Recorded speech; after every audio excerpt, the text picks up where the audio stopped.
Hello, and welcome to English Earwaves, the podcast that helps you navigate everyday situations in English. I'm Anna. And I'm Ben. It's great to be back. So, Anna, what big life event are we going to simplify for our listeners today? Today, we're tackling a huge one, renting an apartment. Whether you're moving to a new city or just looking for a new place, the process can feel overwhelming, especially with all the new vocabulary. You can say that again. I remember my first apartment hunt. I was so confused by terms like lease, deposit, and utilities. It felt like learning a whole new language. Exactly. So our goal today is to demystify the entire process. We'll walk you through everything, from searching for a place to signing the final papers, so you can feel confident and prepared. Ready to find our virtual home? I'm ready. Let's start at the very beginning. Where do people even start looking for an apartment? The search is the first step, and it mostly happens online these days. There are many popular websites and apps dedicated to property listings. On these sites, you can filter your search by location, price range, and the number of bedrooms. Okay, so I'm scrolling through the listings. What are some of the key terms I'll see in the advertisements? You'll see a lot of abbreviations and specific terms. For example, you might see 2B B1B, which means 2 bedrooms and 1 bathroom. You'll also see different types of housing. Like what? I know apartment, but are there other words? Yes, you might see studio apartment. This is a single room that serves as your bedroom, living room, and kitchen. Only the bathroom is separate. It's usually the smallest and cheapest option. Flat, this is a very common word in British English, and it means the same thing as an apartment. Townhouse, this is a house that is attached to other houses in a row. It often has 2 or more floors. Duplex, this is a single building that is divided into 2 separate apartments. That's useful to know. I also see listings that say furnished or unfurnished. What's the difference? A furnished apartment comes with basic furniture like a bed, a sofa, a table and chairs. An unfurnished apartment is completely empty, so you will have to provide all your own furniture. Unfurnished places are more common for long-term rentals. Okay, so I've found a few places online that look promising. What's the next step? The next step is to contact the person who listed the property to arrange a viewing or a showing.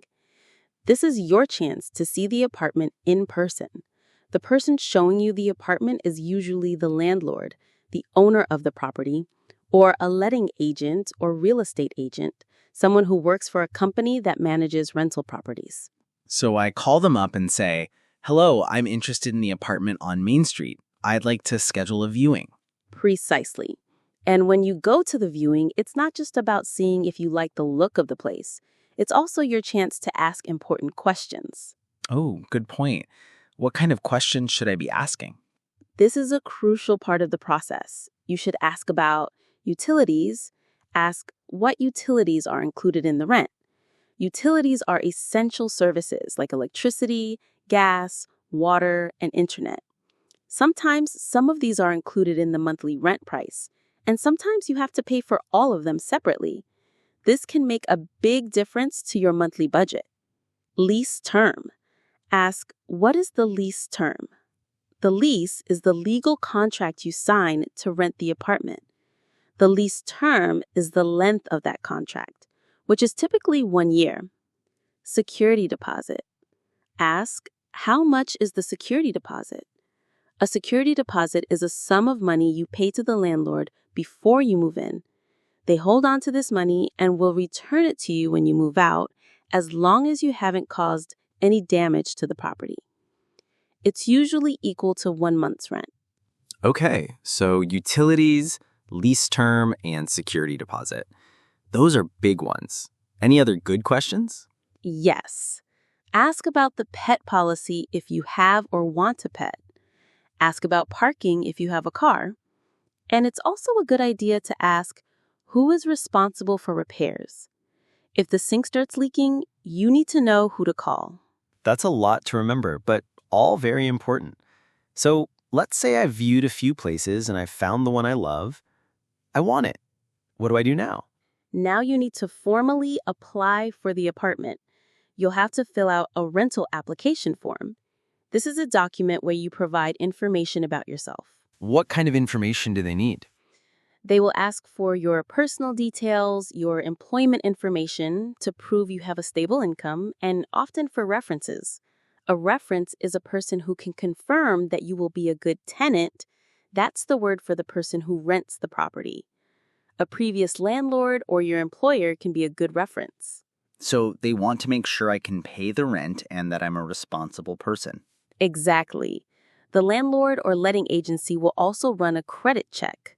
This is a review of your financial history to see how well you've managed paying bills in the past. If you're new to the country, you might not have a credit history. In that case, some landlords might ask for a guarantor. A guarantor? What's that?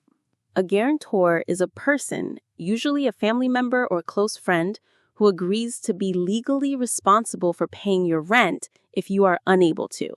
They essentially co-sign the lease with you. Okay, so I've filled out the application, my references checked out, and my credit check was good.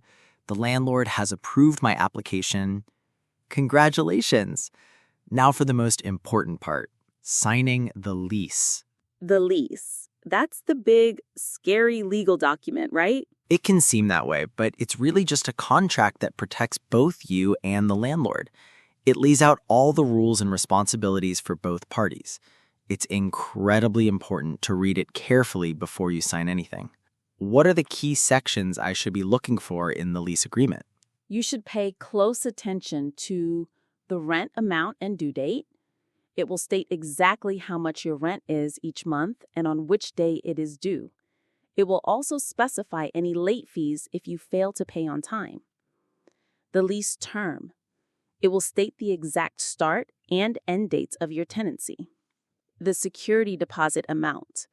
It will detail the amount and the conditions for getting it back. Rules and regulations. This is a section will include rules about pets, guests, noise levels, and making alterations to the apartment. For example, are you allowed to paint the walls?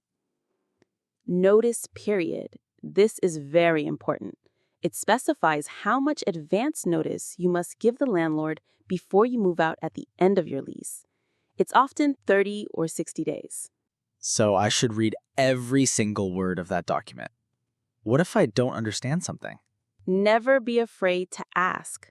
You can say to the landlord or agent, "Could you please clarify this section for me?" It's much better to ask before you sign than to have a problem later. That's good advice. So once I've signed the lease, I just need to pay the first month's rent and the security deposit, and then I get the keys? That's the final step.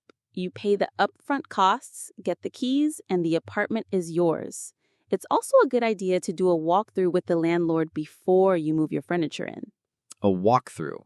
What's that for?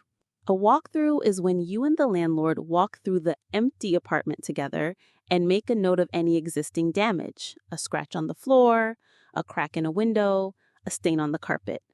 This is often done on a move-in checklist. This protects you and ensures you won't be blamed for that damage when we move out. It's a good idea to take photos as well. Ah, that's really smart. So you have proof of the apartment's condition from day one. Exactly. It protects your security deposit.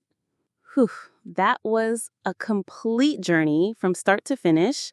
I think we're ready for a vocabulary recap. Ben, are you up for the challenge? I am. Let's see if I was paying attention. What is the legal contract you sign to rent an apartment? That is the lease. Perfect. And what do you call the money you pay up front that the landlord holds onto in case of damages? That's the security deposit. Excellent. What is the general word for essential services like electricity and water? Those are utilities. You're doing great. What do you call the person who owns the apartment and to whom you pay rent? That's the landlord, and I am the tenant. Fantastic. Last one. What is the process of looking at an apartment in person before you decide to rent it? That's called a viewing or a showing. You've nailed it. You are officially an expert on renting in English. I feel like one now. It's all about knowing the steps and understanding the key terms. It makes the whole process feel much more manageable. Thanks, Anna. This was incredibly helpful. You're most welcome. Remember, renting an apartment is a big decision, so take your time, read everything carefully, and don't be afraid to ask questions. And that's all the time we have for today on English Earwaves. We hope this episode helps you find your perfect home with confidence and ease. Don't forget to subscribe to our podcast for more episodes on navigating life in English. You can also find a full transcript of today's show with all the vocabulary clearly defined on our website.